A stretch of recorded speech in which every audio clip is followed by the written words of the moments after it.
So welcome everyone. Bean will be talking on positivity of conformal blocks. Feel free to start whenever you're ready. Okay, thank you. Thank you, Flo, for inviting me. And it's my great pleasure to speak at the Rocky Mountain seminar.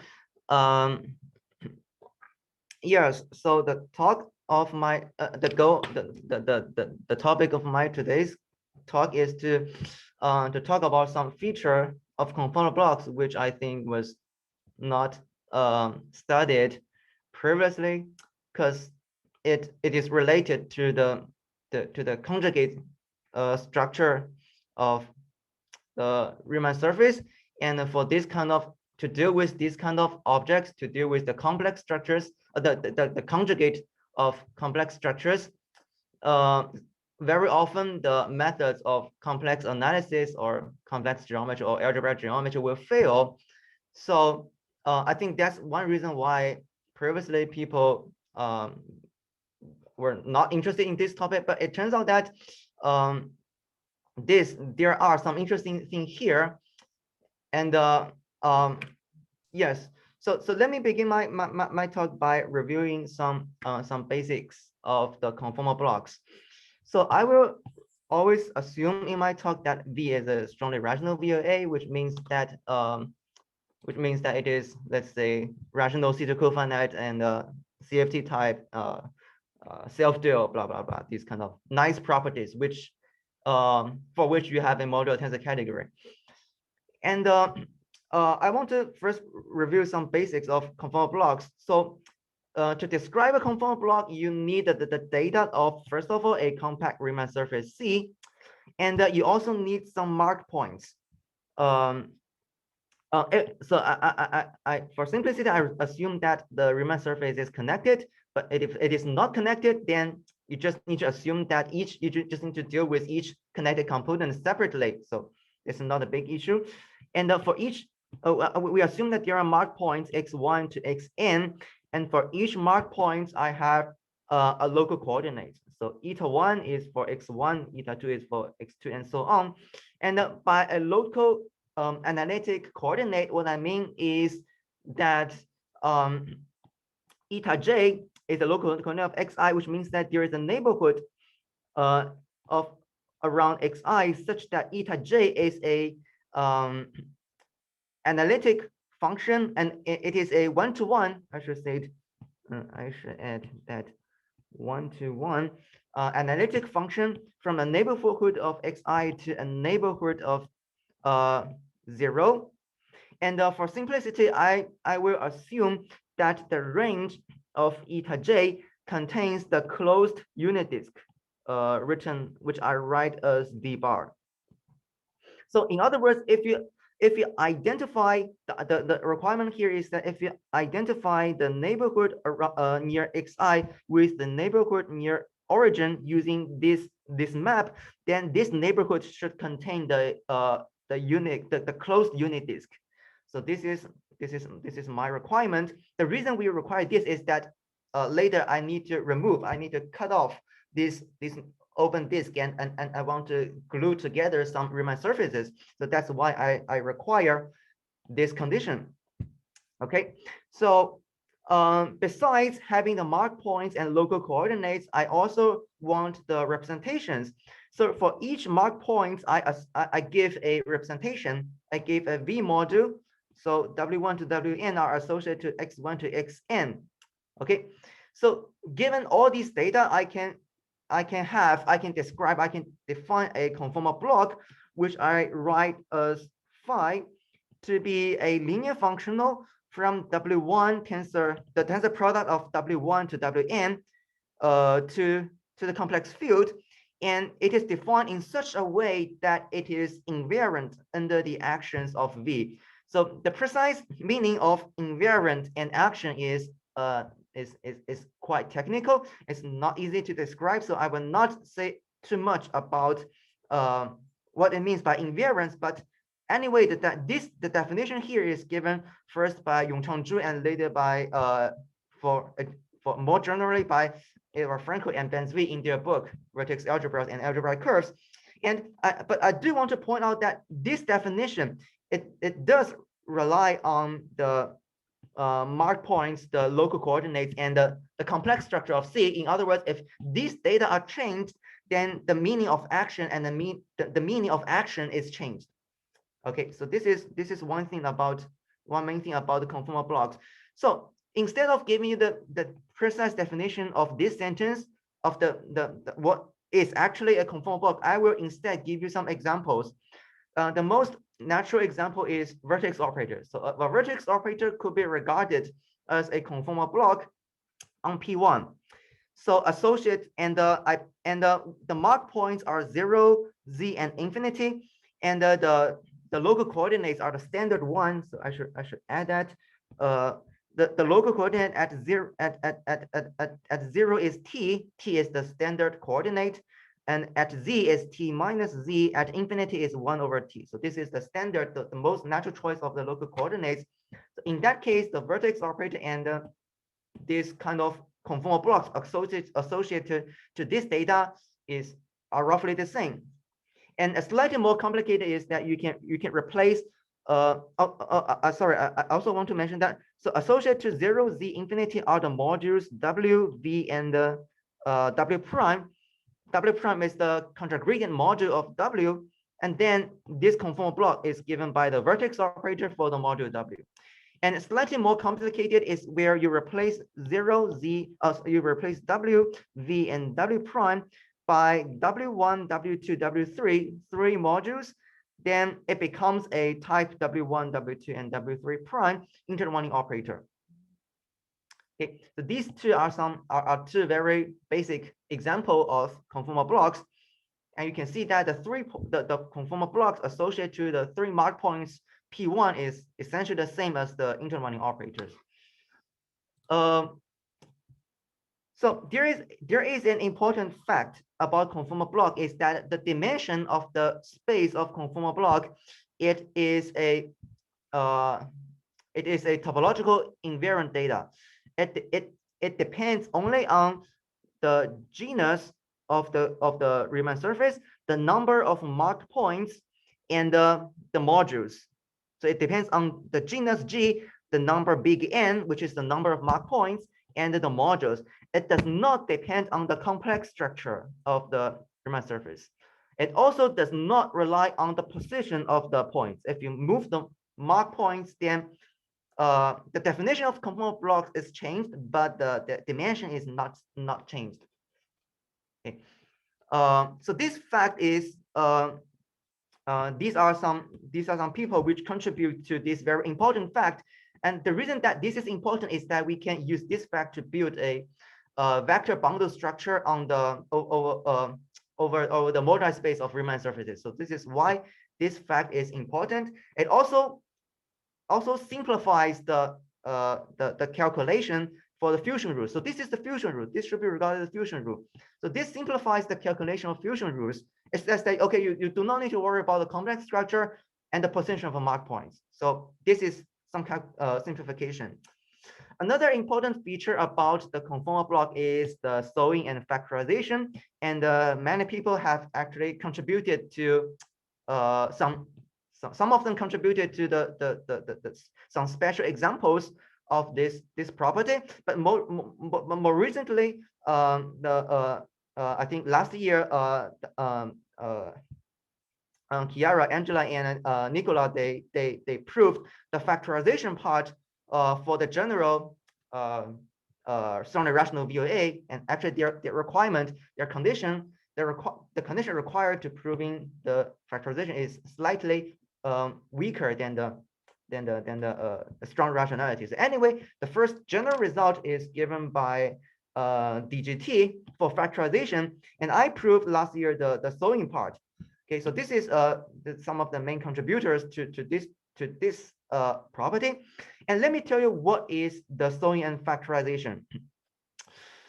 Suppose that you have C1 and C2 to compact Riemann surfaces. And for C1, you have some marked points, W1, 2, 3, 4.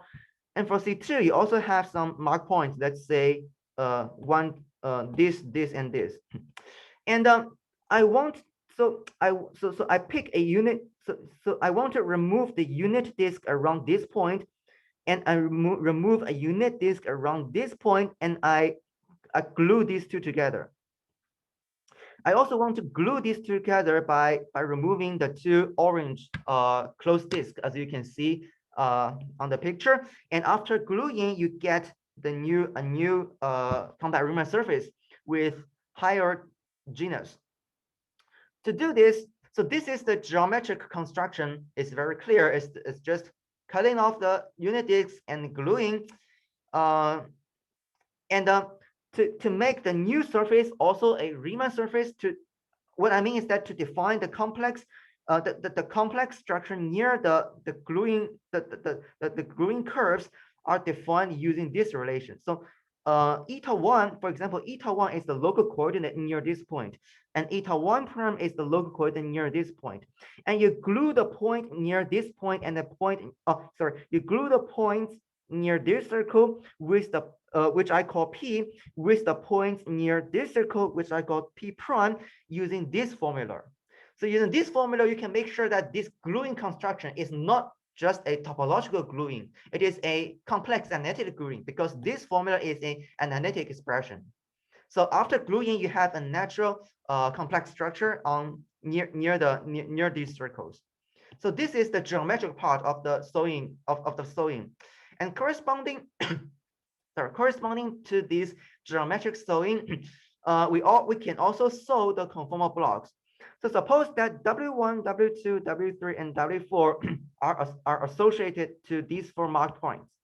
And for these 3 marked points, I associate W1 prime, which is dual or conjugate to W1, W2, which is conjugate, W2 prime, which is conjugate to W2. I require this to be conjugate to this. So because these two are the pair that I want to glue. And similarly, because I want these two to be glued together, so I want this to be conjugate to this one. Okay. And so this could be arbitrary. If for the modules which for the marked points which you do not glue, the choice of modules are arbitrary. For the points that you do want to glue, you have to make sure that each pair is conjugate to each other. Okay, so this is my requirement on the modules. And then using this, I can define the gluing.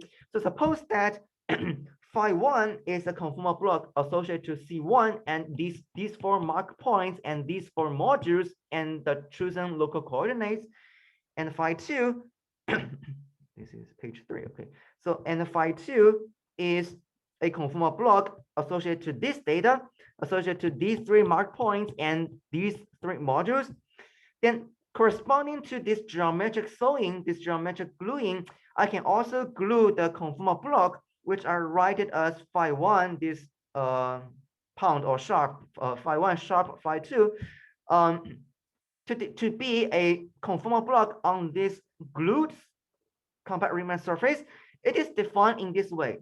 First of all, so roughly speaking, first of all, for the conformal block here and the conformal block here, you just take the product. So phi 1 is a linear functional on W1 tensor W2 tensor W3 tensor W4, and phi 2 is a linear functional on this W1 prime tensor W2 prime tensor W5. And after you take the product, it becomes a linear functional from W1, W2, W3, then W4, W1 prime, W2 prime, W5 prime tensor. This is a linear functional on the tensor of these 7 modules, right? But here I just want 3 modules. To get a conformal block, I just want 3 modules. I want to kind of get rid of the modules here, here, here, and here. The way to get rid of these modules is simply just to take the contraction. You take for here, you take the contraction over W1 and W2 to get rid of these 2 modules. Here you take the contraction between these 2 modules, and then what you get is the conformal block on this glued Riemann surface. So roughly speaking, you choose basis, and you choose drill basis, and you take this one. Okay, so this is the more precise definition, but roughly speaking, it's just taking the contraction. Okay, so this is the picture for the sewing and the factorization. So the Sowing theorem says that this expression always converges. And the factorization property says that any conformal block on C1, so C2 could be written as a sum of the conformal block on C1 glued with the conformal blocks on C2. So any conformal block on C1 sharp C2 could be written in this way. So this part is called the factorization property. And the fact that this expression converges is called the Sowing property. So both parts are very difficult theorems, and these two are proved using slightly different methods. But anyway, these two together, they form the most important fact about conformal blocks. It also allows you to calculate the general fusion rules using the fusion rules on P1 with 3 mark points, because any homogeneous Riemann surfaces could be glued together using P1 with 3 mark points. And then you can using this method, you can use the fusion rules. The homogeneous fusion rules could be reduced by induction to the low genus fusion rules. So this is why the Sowing and factorization is an important fact. Okay, so as an example, we consider the genus 0 case. The genus 0 case, so this is the P1 with 4 mark points. There are different ways to factorize the 4 mark points P1 into 3 mark points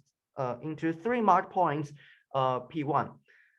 First, you can cut it along the green line. You can regard the whole P1 as the gluing of this part and this part. So this is a P1 with 3 mark points. So here, I also removed the unit disk, but this circle comes from a mark points with local coordinates. So this is P1 with 3 mark points. This is P1 with 3 mark points. You glue them together, you can get the P1.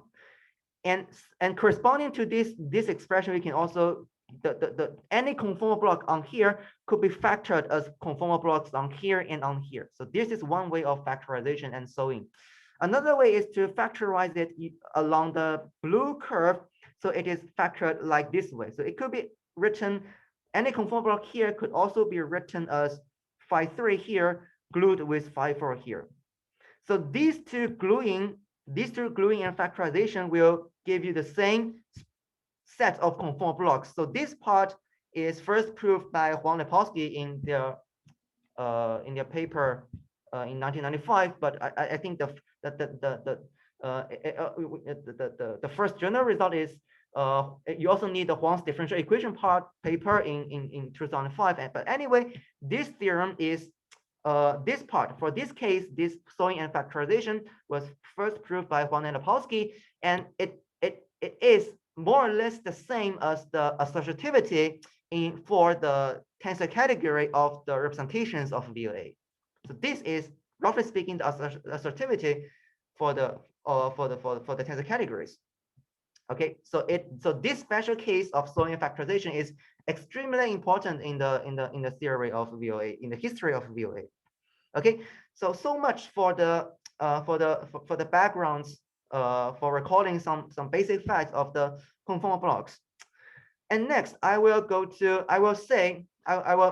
slightly shift to the main topic of my talk, is to discuss the positivity and the conjugate structures of conformal blocks. So first of all, given the Riemann surface C, given the mark points, given the local coordinates, you can define the conjugate of the compact Riemann surface, which I call is C bar. The set of C bar are those X bar, where X are elements inside C. And so to define the complex structure on C bar, you need to define the local coordinates eta bar. The eta bar is defined in such a way that this diagram commutes. So in other words, the local coordinates on C bar is defined using this expression. Okay, so this is quite standard. This is a very standard construction of the conjugate of the compact Riemann surface. And you have so you can regard each mark point to be conjugate to here. and you can define the local coordinates which are conjugate to the local coordinate here. Okay, so in this way, I define the data of mark points, the compact Riemann surface, which with mark points and local coordinates, which is the conjugate of the given one. Okay, so this is the first thing. The second thing is that I also want the conjugate of modules. So for that purpose, I require the modules to be unitary. Well, I'm not going to say rigorously what is unitary, but roughly speaking, you first require the VOA to be unitary, which means that it has a natural star structure, and unitary means that the representation preserves the star structure. Okay, in particular, all these modules have an inner product, which I write it in the parentheses here. And this inner product, it defines naturally a complex conjugation from Wj to the conjugate of Wj. So this is an antilinear isomorphism, which means that it is a bijective map, but it is conjugate. It is a conjugate map. Yes. So this is you have a conjugation from Wj to the conjugate Wj prime. It is defined in this way. So here it is the antilinear part. This is the linear part. Okay. So this is, we require the modules and the VOA to be unitary. Okay, so and once we have this, we are willing to define the conjugate of conformal blocks. So for this data, for the data X consisting of the Riemann surface, mark points, local coordinates, and the modules, its conjugate data is the conjugate of Riemann surface, the conjugate of mark points, conjugate of local coordinates, and the conjugate modules. And then I can use this very natural formula to define a new linear functional by just adding the lines above to define. So this, it turns out that this is, so if phi is the conformal block here, then phi bar is a conformal block here. Okay, so this is a very natural definition. Okay. Okay, so what's more important is the idea of self-conjugate. Roughly speaking, self-conjugate means that it is this is conjugate to itself, but we need to write down the self-conjugate more explicitly. It means that on the Riemann surface side, there is a anti-holomorphic diffeomorphism star from C to C itself. C is an involution. It is an anti-analytic map, anti-holomorphic map. It is an involution, and also it maps the numbers. It is a permutation. It is also an involution on the numbers 1 to n. Okay, it satisfies this. So it sends xj. So the star sends xj to xj star. It well, you just define this in this kind of very natural way. But so this is the general definition. But I will show you some examples later. So through the examples, through the pictures, you will immediately see the meaning of the self-conjugate of the compact Riemann surfaces. And if X is self-conjugate, if the data is self-conjugate, then we can define the notion of self-conjugate conformal block, which means this. Okay, anyway, this is the general formula. No worry if you feel difficult to understand the meaning of these formulas, but we will see examples. The examples are you can understand this meaning by looking at this example, which I believe is easier to understand. The first example, I will give you two examples. Both examples are genus 0, but it is easier to imagine how it looks like for higher genus cases. The first case is when the P1 looks like this. This is P1. You have 0, you have a point T, you have a point T inverse.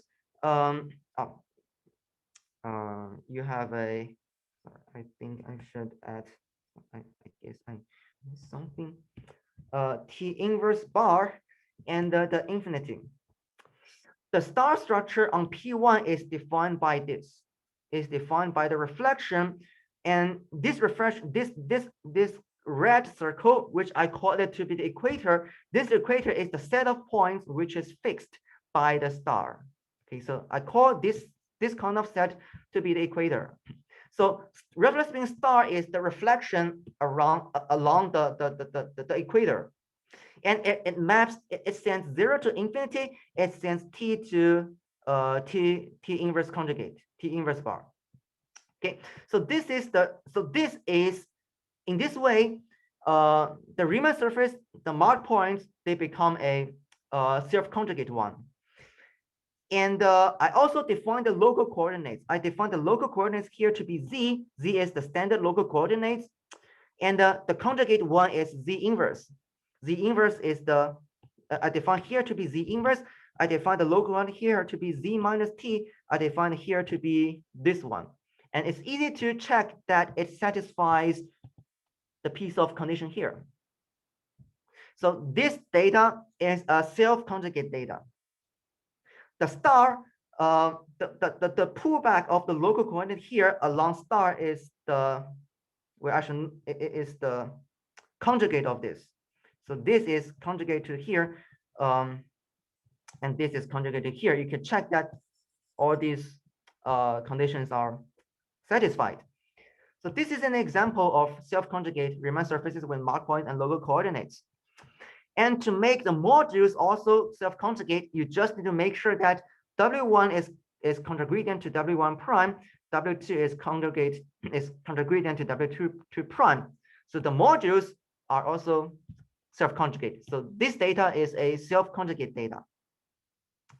Okay. And what we mean by saying a conformal block is self-conjugate, it means that this formula is satisfied. For any U1 and W1 inside the W1, U2 and W2 inside W2. So W1 is here, W2 is here, U2 bar is here, U1 bar is here. So this is the formula on the left hand side. On the right hand side, U1 is so U1 is here, U2 here, this is here and here. So this formula is satisfied. So this is the most natural condition you can figure out if you tried to define a conformal block which is self-conjugate. Okay. This is one example. Another example, which is still genus 0, but it is slightly different. The nature of the next example is slightly different from the previous one, is that I only have 3 mark points. 0, t, which is on the unit circle, which is on the equator, and the infinity. So the star is still the same star. And it maps 0 to infinity, and it preserves t. Okay, so the mark point, the Riemann surface is self-conjugate. The mark points, the 3 mark points are self-conjugate. But I also want the local coordinates to be self-conjugate. So the local coordinates of here and here are easy to define. Here I choose z, here I choose z inverse. But here, for this one, for the local coordinate here, I want it to be in some sense self-conjugate to itself. So the formula is here. The reason that we have this formula is because, so there is a reason that why we have this formula is because if you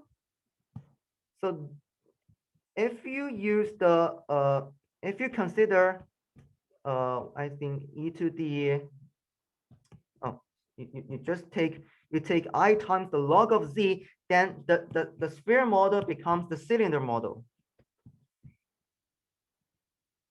And for the cylinder model, the equator is here. The equator is actually the x-axis, and the star structure of z is just z bar, is the standard conjugate. And now t is here. T is on the equator, and to get a self-conjugate local coordinate, you just choose the standard one. So z minus t is the standard, is the conjugate for the on the right hand side. It's self-conjugate. So this is self-conjugate. This local coordinate is self-conjugate at this point. And you pull back this local coordinate along this map, you will get you will get the formula here.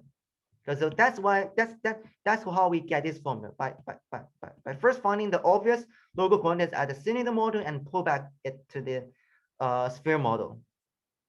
Okay. Okay. So anyway, the important thing is that if you have one point which is self-conjugate to itself, then you require its local coordinate to be also conjugate to itself.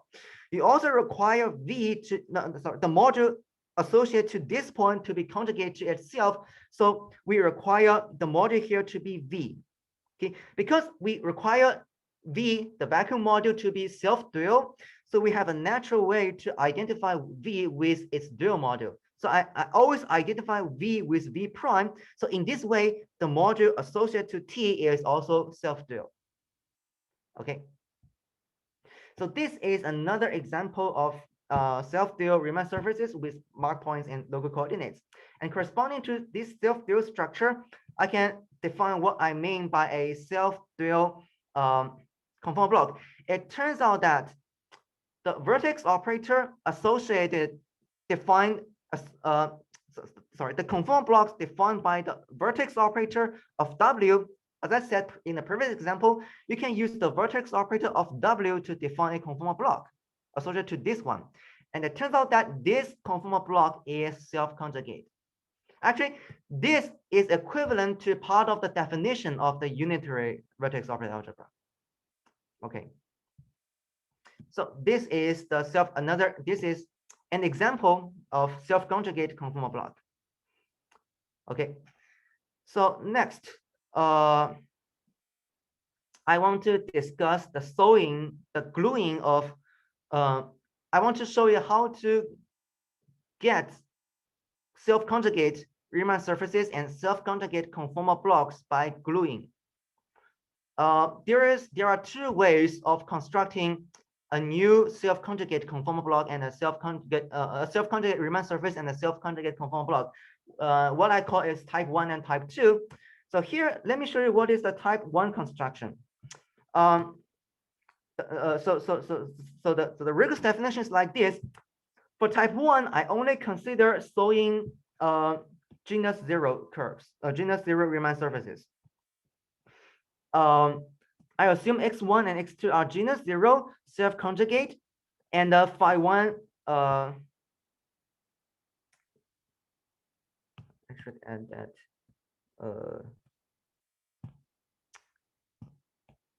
that the conformal blocks are also self-conjugate. Phi 1, phi 2. I assume all of them are self-conjugate. Then you can glue x1 and x2 and phi 1 and phi 2 along the points which are on the equators. So you should glue it along the points which are on the equators, on the point which is fixed by the involution, by the star.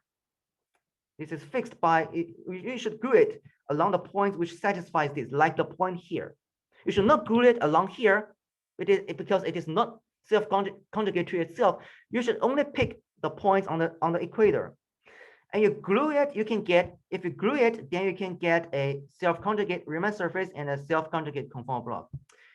For example, this disk comes from so if you remove the unit disk, you use the self-conjugate local coordinates to remove the unit disk around this point, you get a Riemann surface here. And the module associated to this hole is still V. It is a V here. Okay. And here it is, and here this is another self-conjugate one. So the red circle is the equator. The reflection is the star is the reflection along the equator. So W1 is conjugate to W1 prime. So I require that this is conjugate to this one because the star operator is the reflection. Because we have the reflection, so I want this to be conjugate to this one. And similarly, I want this one to be conjugate to this one. And I choose a self-conjugate conformal block here. For example, the one defined by the vertex operator. I choose another one, self-conjugate one here. And I glue them together. And then I get a self-conjugate Riemann surface. The star operation is still the reflection along the equator. And it sends W1 to W1 prime, it sends W2 to W2 prime. So this data is also self-conjugate. And the glued Riemann conformal block is also self-conjugate. So this is one example of self-conjugate conformal block. Okay, we can also get higher genus self-contained conformal blocks using the same method. Think about these two disks come from 2 points on the equator, 1.2 points, and you remove two closed disks, 2 unit disks, you get a cylinder like this. And for the same method, similar, you get another cylinder, and the reflection, the red one is the equator. The reflection, the star is the reflection along the 2 red lines. So it sends this point to this point. It sends W1 to W1 prime. So this data is self-conjugate. This data, W2 prime conjugate to W2. This point is conjugate to this point. This piece is also self-conjugate. You glue them together, you get a self-conjugate torus. Okay. The star structure is the reflection along the 2 red lines. So again, the red lines is the set which is fixed by the star. And I still call the red lines to be the equators. Okay. So the red lines fixed by the star, it sends this point to this point, this point to this point, and W1 to W1 prime, W2 to W2 prime. So this data is self-conjugate, and if 2 conformal blocks are respectively self-conjugate, then the glued conformal block, which is a genus 1 conformal block, is also self-conjugate. This is 2 examples, and we can even generalize. This is where you pick three points on the equator, and you glue them together, and then you get a genus 2. This is similar. And I actually do not require the left-hand side and the right-hand side to look like the same. I can want the left-hand side to look like this. Each one has 3 disks, and the right-hand side look like this. Each one has 2 disks. And you can also glue them together. In this way, you can also get a genus 2 surface. So this is another way to glue self-conjugate Riemann surface and conformal blocks. So all of them are self-conjugate conformal blocks. Okay, so this is for the type 1 construction. There is a type 2 construction, which is easier than the type 1. The type 2 is very simple. I choose a data X, which is a Riemann surface with marked points and local coordinates. I do not require X to be self-conjugate.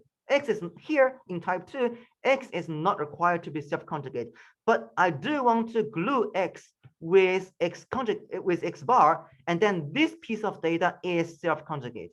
And corresponding to this data, I choose a conformal block phi on X, then phi bar, which is defined previously, is a conformal block on X bar, and I glue these 2 together, and then I get a self-conjugate conformal block on this Riemann surface. And not only is this self-conjugate, you can use linear combinations, say something like this. This is also self-conjugate because phi 1 corresponds to phi 1 bar here, phi 2 corresponds to phi 2 bar here. So this is also a self-conjugate conformal block.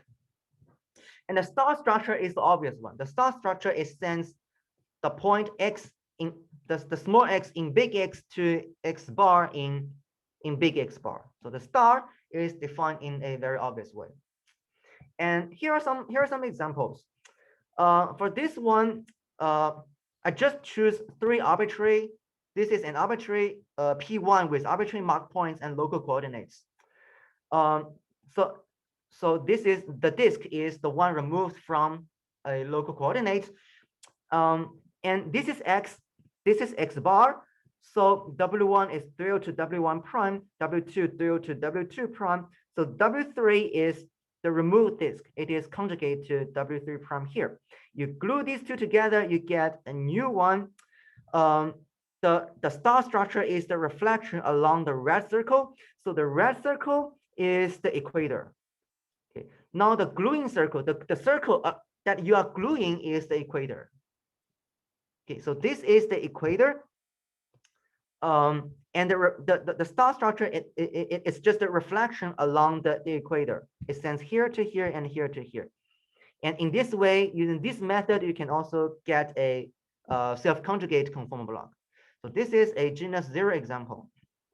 There are also some higher genus examples.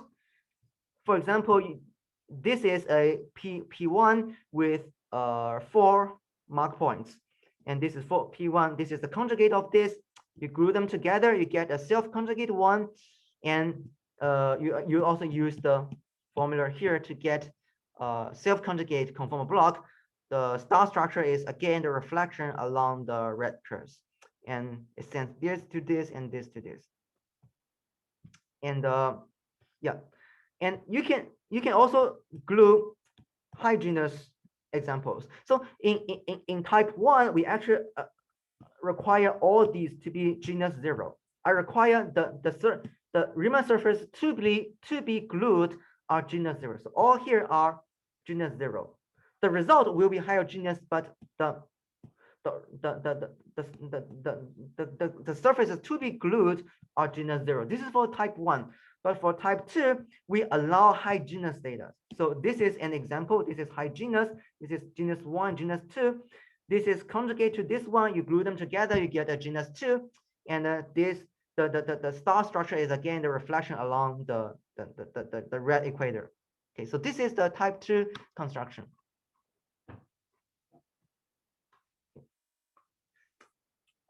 Okay, so I have mentioned that you can use we have 2 methods to glue to use the gluing construction to get self-conjugate Riemann surface and conformal blocks. So what happened if a Riemann surface could be glued in both methods? What happened if could be glued using both type 1 and type 2 constructions? So let's say Z is self-conjugate, and it could be glued from x1, x2. So this is a type 1 construction. x1 is self-conjugate, x2 is self-conjugate, and it also could be glued using the type 2 method. Then corresponding to these 2 gluing, you can also have 2 ways of gluing and factorizing the conformal block. That is, okay, you pick a self-conjugate phi 1 here. For example, you can define it using the vertex operator, because for type 1, all the surfaces are genus 0. So you can use the vertex operator to define the self-conjugate conformal block. So you choose phi 1 to be the vertex operator here. You choose phi 2 to be a vertex operator here, and you glue them together. This gives you a self-conjugate conformal block on Z. And now you factor it along the type 2 gluing. You factor it along this one, and then you get this matrix. This matrix. The dimension of the matrix is given by the fusion rules. But about this matrix, there is a question. Is that it turns out that it was discovered. When studying some other problems, it was discovered that for many examples, this matrix is actually a positive definite matrix. And actually, the fact that this matrix is non-degenerate, at least for many geometric examples, it should follows from the rigidity theorem of Yizhi Huang. But the positivity is another difficult issue. And what I'm saying is that, okay, for many examples, this matrix is actually a positive definite matrix. And it turns out that you can use this positive matrix to define an inner product on the space of conformal blocks over here. Okay, so this is originally how the inner product on the space of conformal blocks is defined. And it turns out that when I write this topic in 2018, I only do this for genus 0. So I only define the inner product. I only use this method to define the inner product for genus 0 conformal blocks. But it just turns out that if you use this inner product, it turns out that this inner product is preserved, is unitary with with respect to the mapping class group. So it is a unitary, it makes the representation of the braid groups the unitary representation. It turns out that this could equip the representation category a unitary structure. It makes the modular tensor category a unitary modular tensor category. It means that the tensor associators, the associativity isomorphisms are unitary, the braiding isomorphisms are unitary, and so on. Okay, so this is why it's important to consider this problem, because it equips the space of conformal blocks a natural inner product structure. Okay, so here is one example which we know very well, is this. So think about this this genus 0 type, genus 0 and 4 points. The conjugate is defined by reflection along the red line. Okay, so this is conjugate to this one, this is conjugate to this one. The star is the reflection along the red line. You can glue, it could be obtained by the type 1 construction by gluing along the green curve. So it is this gluing this. So this is self-conjugate because the equator is here. The equator is here. So the left half semi-sphere is self-conjugate. The right half is self-conjugate. This is conjugate to this. So you have a self-conjugate conformal block here. You have a self-conjugate conformal block here. You put them together and you factor it. You glue it along the green line, but you factor it along the red line. And then you get this matrix. This matrix, it is proved for this picture and for a lot of well-known examples of strong rational BOAs, that this matrix is positive definite. For example, we know this for all the positive integer level WZW models, or the minimum models, or the lattice series, even lattice series, or the affine, or the discrete series W algebras, at least for type ADE. So for many examples, this is known to be positive. So this fact is proved by me and James Tanner.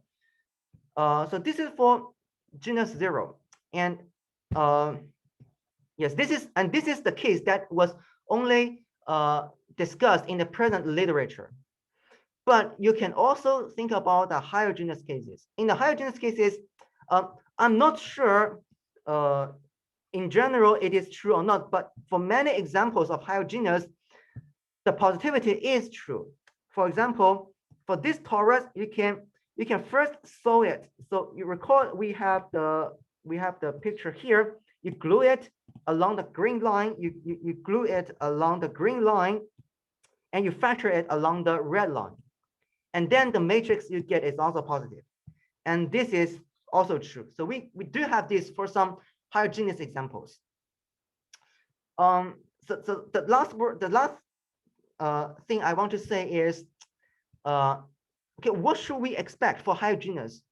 What examples are higher genus? What examples of pictures is it true for the matrix? Can we expect that the matrix to be positive and definite? And here is one. Here is an answer.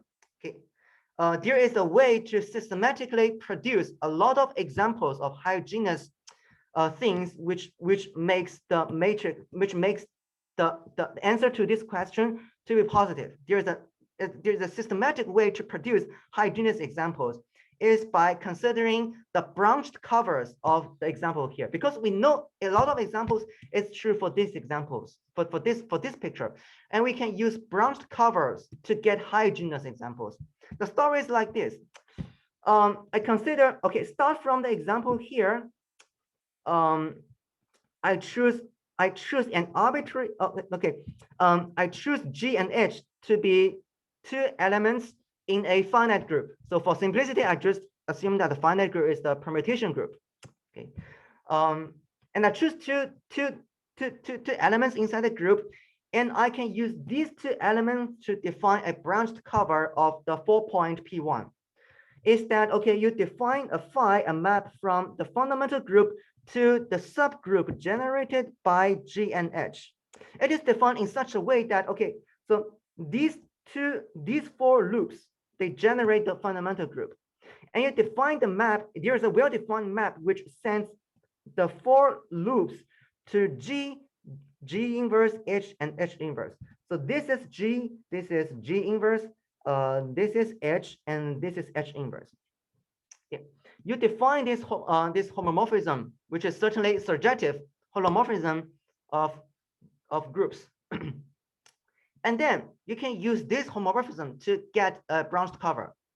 What I mean is that, okay, you consider, you remove the 4 mark points of P1. You consider this, and you use the kernel of phi to define the cover of P1 minus the 4 mark points. That is, say, if this cover is the unique cover such that an element inside the fundamental group is inside the kernel if and only if it is also lived to the loop inside the cover. So we know that not all the loops are lifted to the loops in the covering space, but we can use curve phi to define it in such a way that elements inside curve phi are exactly all the loops which are lifted to the loops of the covering space. So this covering space is written as C minus x1 ... to xn. So this is there is possibly a high genus with more mark points covering space, which this is the branched cover. The meaning, the branched cover of this Riemann surface, and for this one, the equators are, you can also take the lifts of the equators, the red lines and the green lines. You can also glue it. Consider the 2 ways of sewing along the green line and the red line. And it is, so it is at least it is expected that for this type of examples, we expect the matrix to be positive definite.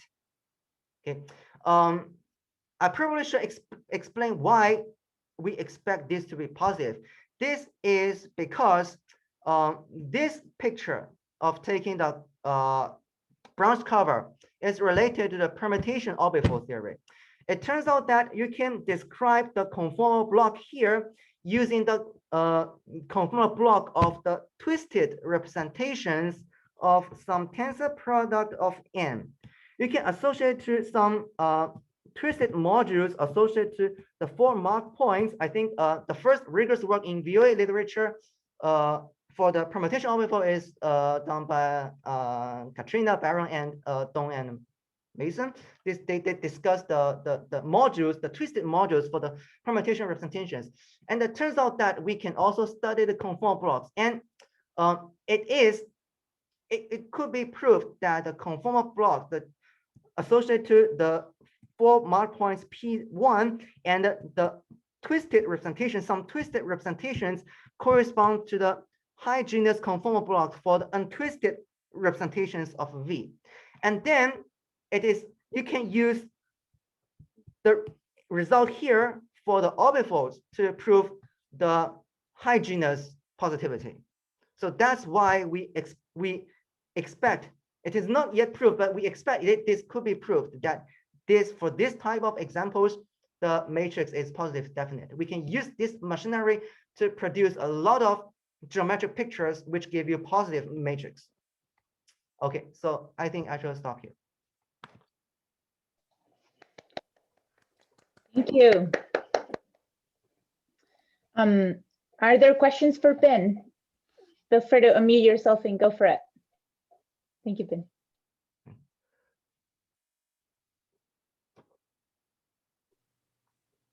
I just have a quick question. Very beautiful talk.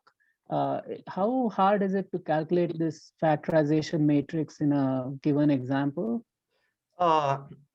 It depends on what how explicit the number you want. I mean, in general, the fusion matrix is not easy to get an explicit right. That's number. why yeah.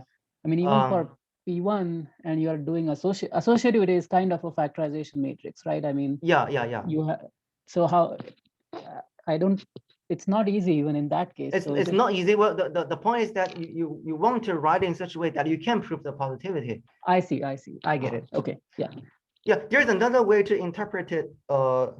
This, at least for this picture, is that, okay, you consider a module. This is W1 prime, and you consider this is W2, and you write it.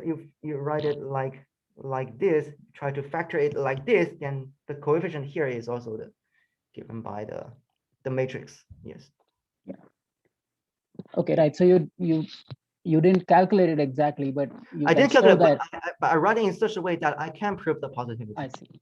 And the proof of positivity actually use machinery outside the VOA. I use the methods in the operator algebras. I use the operator algebra approach, the functional analytic approach to conformal field theory to prove it. Because as I said, a lot of VOA method will fail for this example because for this story, because we consider conjugate structures. So for conjugate structure, it is not a complex. You cannot use complex analysis. You should use real analysis, right? This is a real theory. It's not a complex theory. So that's why a lot of VOA method will fail for this one. We have to use the real analysis, the functional analysis, but instead of the complex analysis to think about this problem.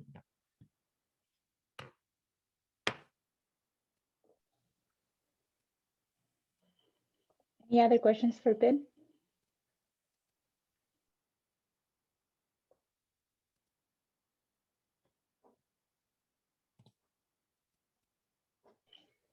Okay, if there are no more questions, let's thank our speaker again. Thank you, Ben. If you are comfortable sharing your slides, feel free to email them to me. Okay, sure, I will. And I'll upload them to the website. Okay, And thank you so much. I hope to see you all.